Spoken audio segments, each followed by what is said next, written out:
Once upon a time, there was a wicked little town of sex traffickers who specialized in producing and distributing child pornography. And everyone seemed to really like that wickedness and seemed to keep it well hidden.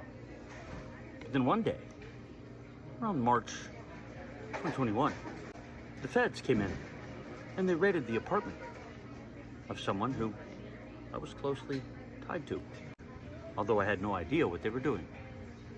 Nor did I hear about the raid, nor did the country, not the real raid. You see, what happened was really clever. The Department of Homeland Security decided to take over and lead the investigation and ensure that the true identity of the pornographer was never exposed, because that would disrupt the racket that they had going on. So, they, quite cleverly, found one of the key annoying whistleblowers, one of the principled people, like me, who they hate, and they decided that this would be an excellent opportunity to do their standard move when it comes to pornography of children, sex trafficking, stuff like that. Take somebody you hate because they keep putting light on what you're doing, get them entangled in some way, legally, and then get them incarcerated. Promote to the media that that whistleblower is a pornographer. Meanwhile, the business and the people really involved, their names are never shown. No one ever knows. So keep throwing the whistleblowers in jail for your crimes. Make sure the police and the judges and everyone are all in the know. Make sure you have contact, partnerships with the local federal prison so that you can do whatever you want and use the bribed cops to enforce your will. The media doesn't know. They know what we tell them. And they know better than to question it. We've got a system that effectively becomes a karma-swapping vehicle of injustice so that we can keep trafficking children and keep thriving through this abuse. Sounds crazy, doesn't it? I really wish I was making it up. But I was looking into a case that's about to have a hearing for sentencing on October 17th.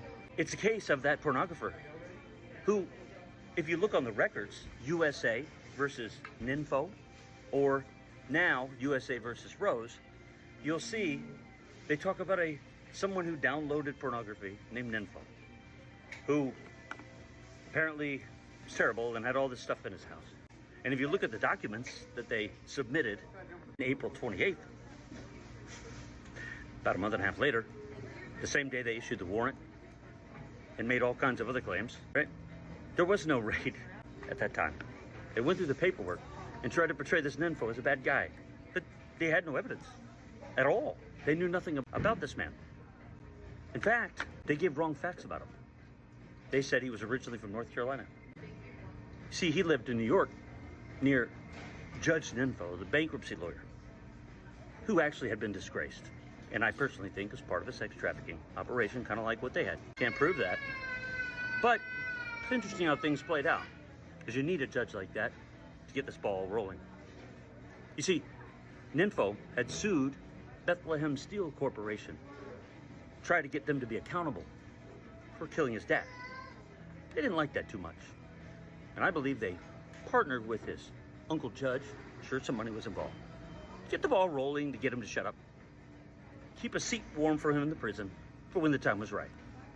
Well, now that there was this bust, they had to do something. So they got the ball rolling with the legal process for Mr. Ninfo. And he didn't even have a hearing or even know about it, I don't believe, for about a year and a half. They just tried delay after delay with his lawyer until the time was right. Then, apparently the time got right around the beginning of this year.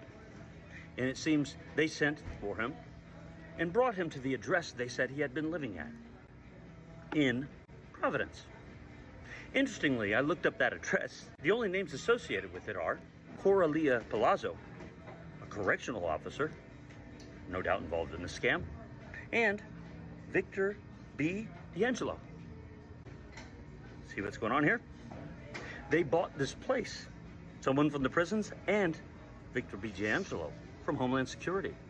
Got it nice and ready to transport Ninfo all the way from his home in New York so that he could be ready to take on the karma for the real pornographer.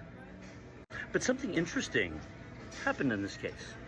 In July, it seems Ninfo, a 6'7" man, according to the initial reports, he never actually talked with anyone involved in this process after 2 years of them establishing legal documents. Anyway, they apprehended him apparently, kept him in that prison house they bought for him.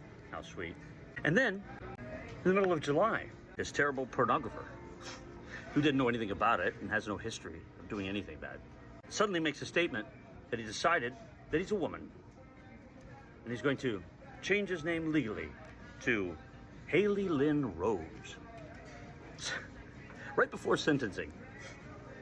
So apparently Ninfo decided he wanted to be a woman, and rest assured they created a new social security number and identity so that there really is now a Haley Lynn Rose, who is a man who's about to be sentenced to a plea deal, having already agreed that he was guilty, or she. It was a done deal.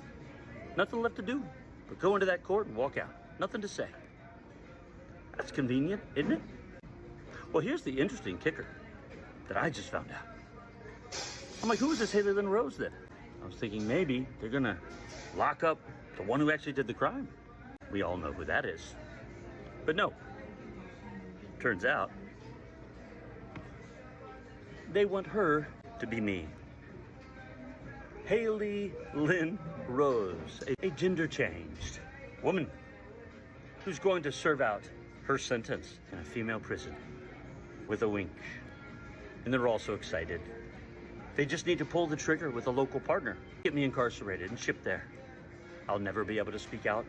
They got me by the balls, they think. Well, they probably don't think that anymore.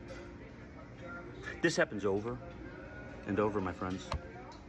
Let my example show what's really been going on.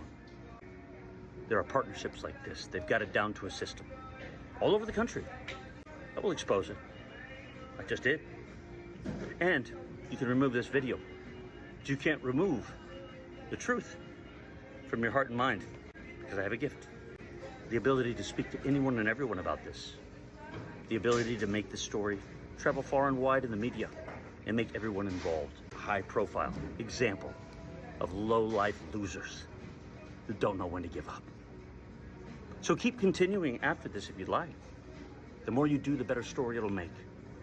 But I'd suggest those of you who are wise join the team of the light and expose this. That's the only way you're going to come out of this with anything resembling a win. Because justice will be served. God bless. A fucking men.